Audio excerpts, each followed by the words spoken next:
Greetings, this is Pillar Nexus, the Ancient Gladiator, with more board games that I love, with Concordia, game for up to 5 players, of colonizing and building cities and hiring personalities. It's a very nice game.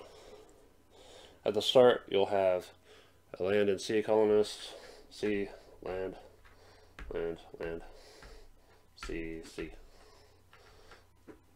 You'll also start with a storehouse with some goods already there. You'll start with some money based on where you are in the player order. You'll also have your hand of cards that let you do various things during the game and are worth points at the end based on what you've achieved. Building cities in certain areas, building on all the different types of resources, building across different regions, having money at the end, having colonists built. So the flow of the game is on your turn you will play one of your cards. You'll do the action, the next player will go. Over the course of the game, you are trying to build cities which require resources, also known as goods. Also trying to acquire personalities, which will give you more actions to do, and more points at the end based on certain factors. So the more you have of a card times everything you have that counts, worth a lot of points. In a way, the game feels like a programming exercise, which I like. I took a little course in logic and program design way back when.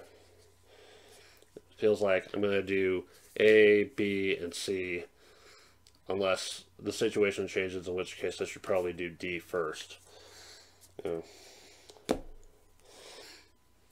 it's not that hard. The card shows you exactly what you're doing. Getting into the right flow of doing your actions in a way that's efficient and gets you the best results for the most logical progression of your actions. It's a good feeling to achieve. Other stuff, Perfectus Magnus. So when you produce goods in a given region, it'll like affect everyone who's got stuff built there.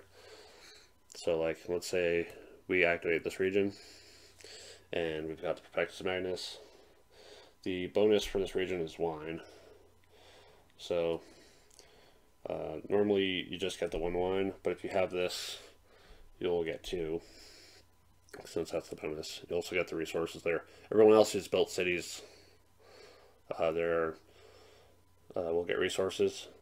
Multiple players can build on the same city, but it gets more expensive in terms of money. So there's that strategy to keep in mind. The game ends when a player builds all 15 of their cities or buys the final personality out of the deck. When you do, the player who does that gets the Concordia card. It's worth 7 points at the end. Every other player will get one last chance to take a turn, and then we go to scoring. So scoring is 1 point for every 10 coins, 10 value in coins. Points based on non-clay cities. So like, this one will count, this one will not count.